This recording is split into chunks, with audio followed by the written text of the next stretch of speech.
10 নম্বর ফজিলত, স্বয়ং ইমাম বুখারী রাহিমাহুল্লাহ একটি অধ্যায় দিয়ে ফজিলতটি বর্ণনা করেছেন। সহিহ বুখারীতে রয়েছে, সহিহ বুখারীতে অধ্যায় নিয়ে এসছেন, সেই হাদিসের অংশকে কোট করে ইমাম বুখারী রাহিমাহুল্লাহ হাদিসটি সময় ফজিলতটি শুনেন আগে। ইমাম বুখারী কি বলছেন? এই অধ্যায় বাবু তাইমে শাকিরে মিসলু সাইমে সাবির। এই অধ্যায় হচ্ছে ইমাম বুখারী বলছেন যে শুকরগুজার খানেওয়ালা, যে খাবার খেলো, আহার গ্রহণ করলো, আর কি করলো? শুকরিয়া আদায় করলো, বলো আলহামদুলিল্লাহ। খেয়ে দিয়ে আরে দোয়া না জানা থাকে আপনার, বিশেষ বিশেষ যে দোয়াগুলি রয়েছে, শুধু কি বলবেন? আলহামদুলিল্লাহ, এ কথা বলবেন। এতটুকু যদি বলেন, শুকরিয়া আদায় করলেন আহারকারী ব্যক্তি, আর আরেকজন সেই দিনে, যেই দিনে এই লোক আহার করলো, সেই ব্যক্তি সিয়াম পালন করলো, রোজা রাখলো। যে রোজা রাখলো, সারাদিন পানাহার থেকে সবর করে ধৈর্য ধারণ করে থাকলো। খিদে লেগেছে, তারপর ধৈর্য ধরে আছে, পিপাসা লেগেছে, তবুও ধৈর্য ধরে আছে, আর সুন্দরী রমণী রয়েছে, যুবক মানুষ, চাহিদা রয়েছে, প্রয়োজন রয়েছে শারীরিক, তারপর ধৈর্য ধারণ করে রয়েছে। একজন নফল রোজার ক্ষেত্রে, ফরজের ক্ষেত্রে না। ফরজ সবাইকে, যার রোজা ফরজ করতে হবে, কিন্তু নফল রোজা অনেকের জন্য করা সম্ভব হয় না। এই কথাটি ভালো করে রাখেন। অনেক ভাইরা আছেন, আমরাও তার মধ্যে, যে কেউ হয়তো আমার চাইতে বেশি রোজা রাখতে পারছে, কারণ আমার সমস্যা আছে বা আপনার সমস্যা আছে।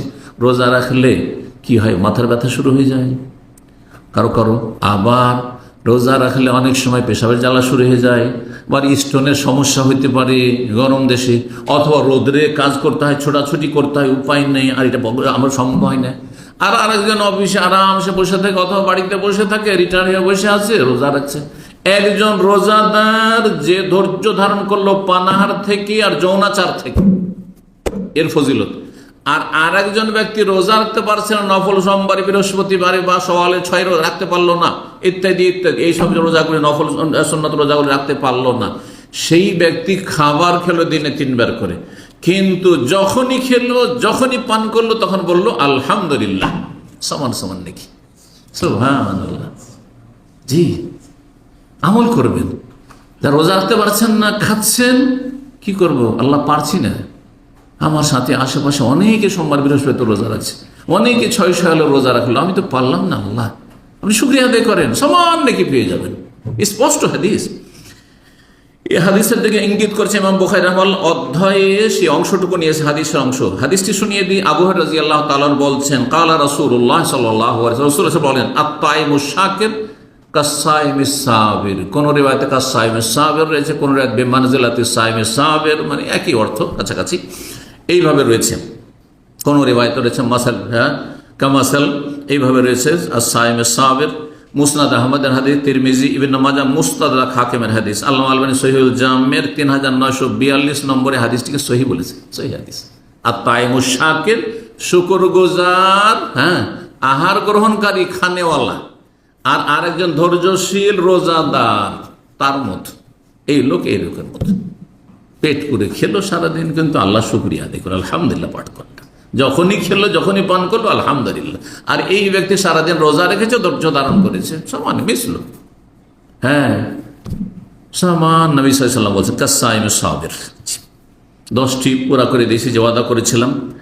আর একটি কথা বলে শেষ করি, সেটা না বলে অসম্পূর্ণ থাকবে। আমাদের জীবনে নিত্য নতুন নিয়ামত, আল্লাহর অনুগ্রহ, আল্লাহর দান যখন তখন আসতে থাকছে।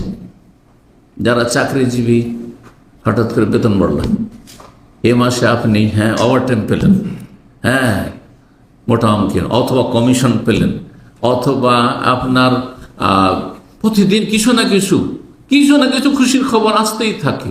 আলহামদুলিল্লাহ, ছেলে আমার অসুস্থ ছিল, সুস্থ হয়েছে, পারিবারিক সমস্যা ছিল, সমস্যা দূর হয়েছে, অথবা আলহামদুলিল্লাহ, মানে যে কোনো নিয়ামত, নিত্য নতুন প্রতিদিন নিয়ামত আসতে আছে।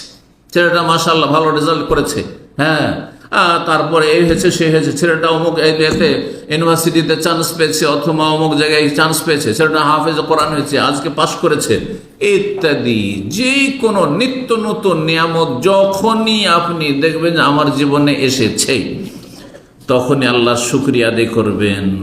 এতে হবে কি, লাইন শাকারতুম লাযিদান্নাকুম। শুকরিয়া আদায় করলে, আল্লাহর গুণগান করলে, আল্লাহ আরো বৃদ্ধি করে দেবেন এই মর্মে হাদিস, কারণ শুকরিয়ার আলোচনা যেহেতু আজকাল নয়, হাদিস হামদের আলহামদুলিল্লাহ ফজিলত বলি।